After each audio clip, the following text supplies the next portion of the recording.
This looks rough.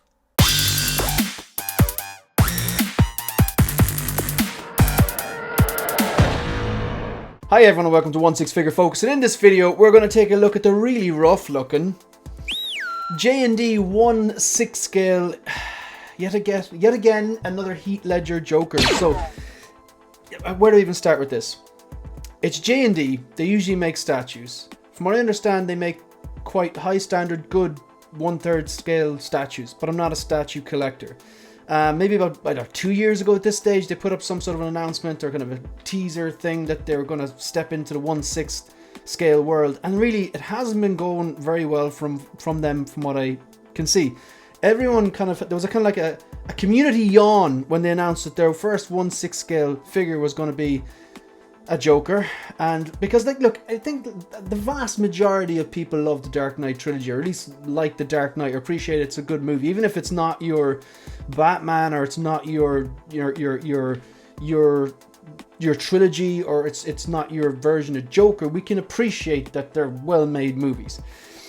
It's my favorite trilogy. I mean, if you've been following the channel, you're probably sick of me hearing it. You know, Christopher Nolan, he's my favorite director. Based on, well, he got my attention with the Dark Knight trilogy, and then based on what he did, like, say, even stuff before, like, say, Memento, great movie, Inception, Interstellar, Oppenheimer, all that kind of stuff.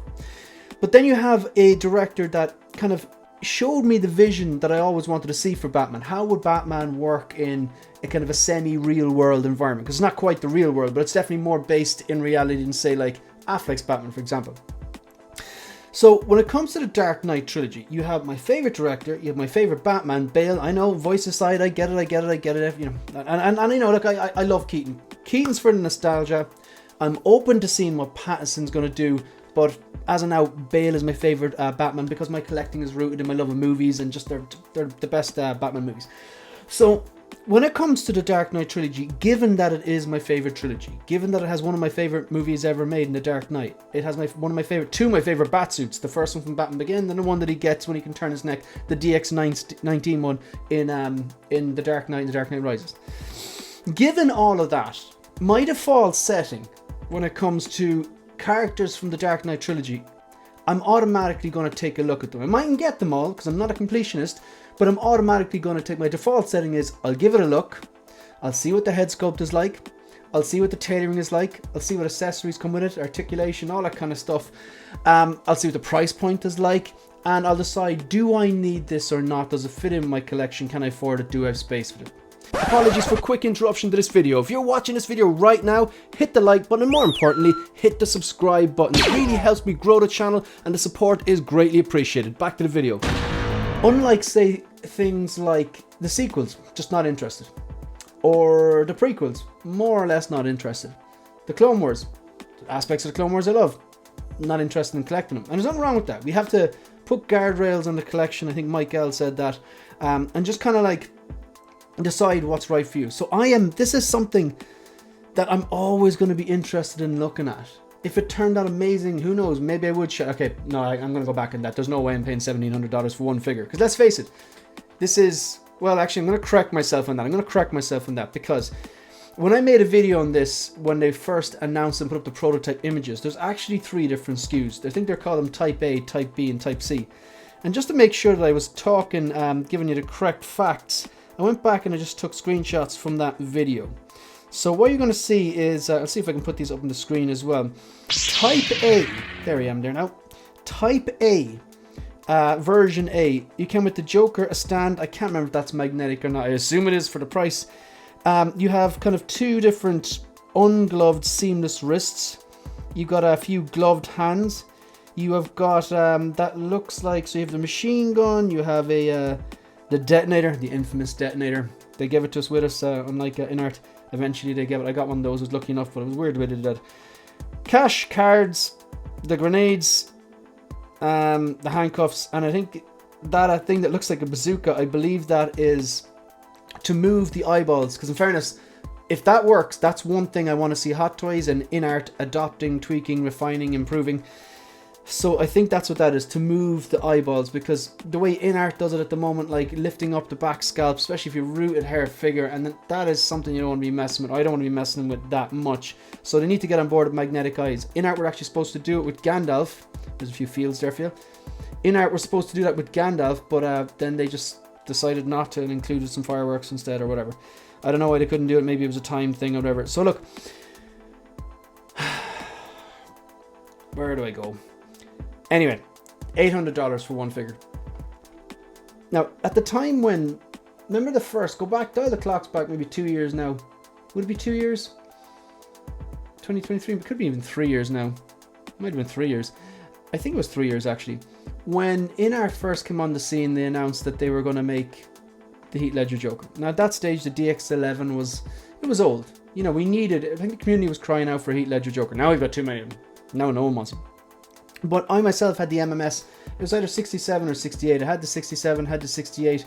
It was like, they were both branded Dark Knight. One was a Joker, one was the Bale Batman with the original suit, you know, from Batman Begins, that features at the start of the Dark Knight before he gets the DX19 style suit. I know it's not called the DX19 style suit, but she's style suit. It's just an easy way to explain it, because that's what Hot Toys is, you know, call that one. So when that first came out, you had people saying, I remember it a lot. Now look, the way I see these things, there's Hot Toys extremists is what I like to call them. Like, some people call them the fanboys. I call them extremists, Hot Toys extremists, that no matter what they do, people will always defend them. And let's face it, Hot Toys have their problems too. For example, that new Bale sculpt from the Armory. That's not good. The Paul Rudd head sculpt from Ant-Man 3. Okay, the movie wasn't good. The Paul Rudd head sculpt was worse. The original, the one before that, the Paul Rudd smiling head sculpt, the Tony Stank. Hot Toys get it right, I think, 9 times out of 10. Maybe 8 times out of 10. They just knock things out of the park. For example, the Bane or the red and blue Tom Holland Spider-Man from the final swing, the Kenobi Vader, the Return of the Jedi Vader, the C-3PO, the Artisan Joker, in fairness. But then they dropped the ball, and like, they're not immune to criticism. So when I say things like the InArt extremists, or the Hot Toys extremists, or the JND extremists that inevitably will be them, the Jazz Inc. extremists, that's a person who's such a massive, it goes beyond fanboy. I mean, we're all fanboys of these to a certain extreme. I mean, they're expensive pieces. If you're going to commit to buying a Hot Toy or a JND or a Jazz Inc. Batmobile or something from InArt, you know, a Gandalf, a Batman, a Superman, a 4-pack, you're comfortable putting that amount of money towards something, so you're a fan. But when I say an extremist, I mean someone who just will not listen to criticism. And they're the type of people that then, if you critique something, no matter how well you put it across and constructively, you know, you'll get attacked. So they don't attack the argument or challenge the argument, they challenge the person. They're morons, okay? So when you hear me say Jazz Inc. extremists or JND extremists or Hot Toys, they're that type of person that will not listen to any sort of reason, will not listen to an opinion, and they will attack the person. And those type of people for the InArt Rooted 2-pack kept saying $1,000 for a figure? What is wrong with their maths? It was a 2-pack. 2. That's the number in between 1 and 3. 2, as in twice of 1. 2 times 1. I know, my maths is blowing your mind. And it had the diorama bases, and it had, you know, a few nice touches like the magnetic base. Okay, that was kind of hit and miss for some people. You had your die-cast weaponry, you had the seamless wrists, extremely detailed hands, rooted hair. You know, fantastic. Like the die-cast, the diorama had the die-cast bars and had the real wood and stuff like that. Look, in fairness, there was a lot there. It wasn't just 2 figures. But for this here, for the basic version of it, I know I'm going a roundabout way of getting my point across now, but I'm really clear. It's literally $800 for one figure. It's not $1,000, but it's $800 for one figure. So, yeah, that one figure, you have, what can I see here? I'm just looking at that photo that I have flashed up on screen. It's the prototype images for the first SKU.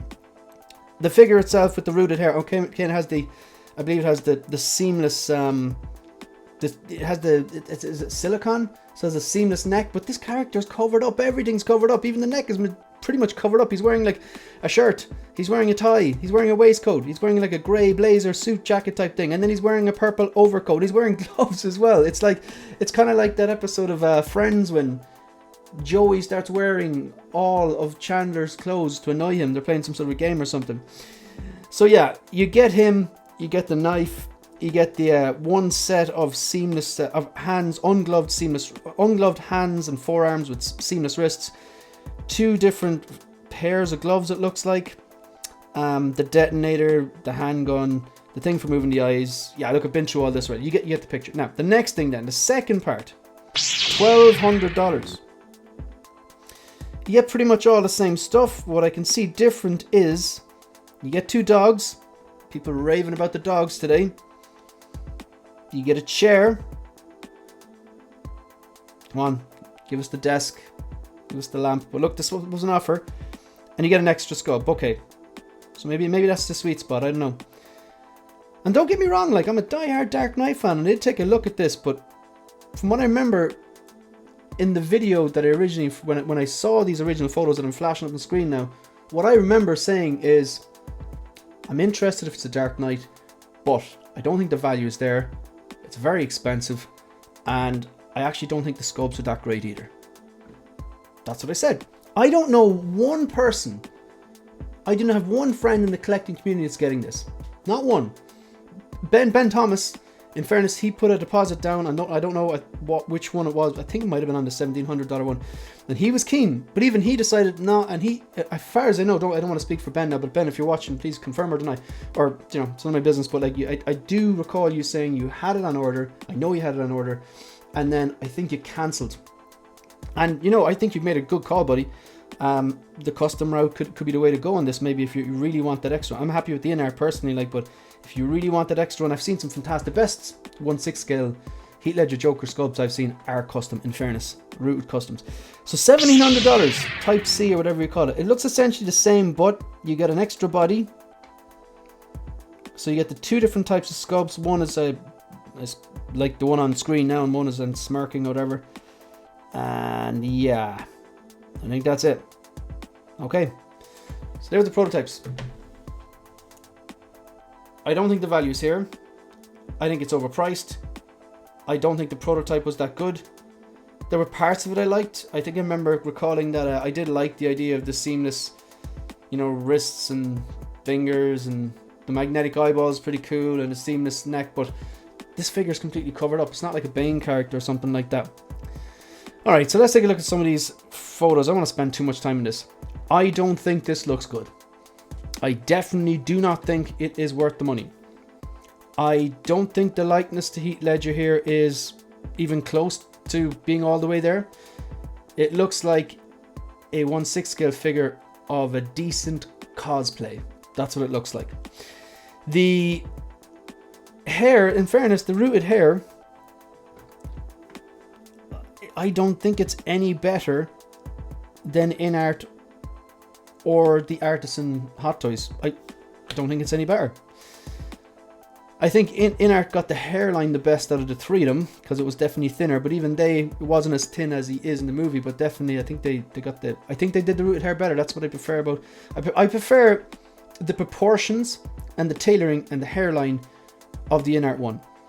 I think the detailing on the Hot Toys Artisan, in fairness to them, might be a little bit better, but I don't like the open mouth, and I definitely don't like the tongue thing.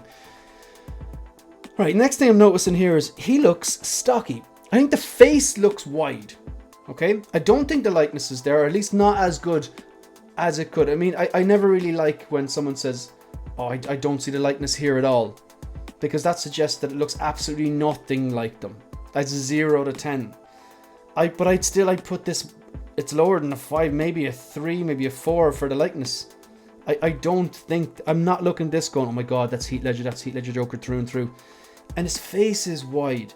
And even he looks blocky as well. Compared to the prototype, looked a bit better with the proportions. I don't know I can't remember if the base is magnetic. Like, I think it will look good on a shelf. I do think it's going to look good on a shelf, but I just think that there are better options out there. I think the in-art rooted or the Artisan Hot Toys are both better options in this. I think there's more bang for the buck. I think there's more value there. You can get the in-art rooted 2-pack now for, you could probably pick that up for $800, maybe less. That's the price of the entry version of this. Now I know Heath Ledger he had that kind of hunch. I get that. I think in-art did a great job. That's another thing I think in-art did better than the Hot Toys Artisan. I think they've got that hunch better. It's kind of a natural hunch. This one looks even a bit more exaggerated.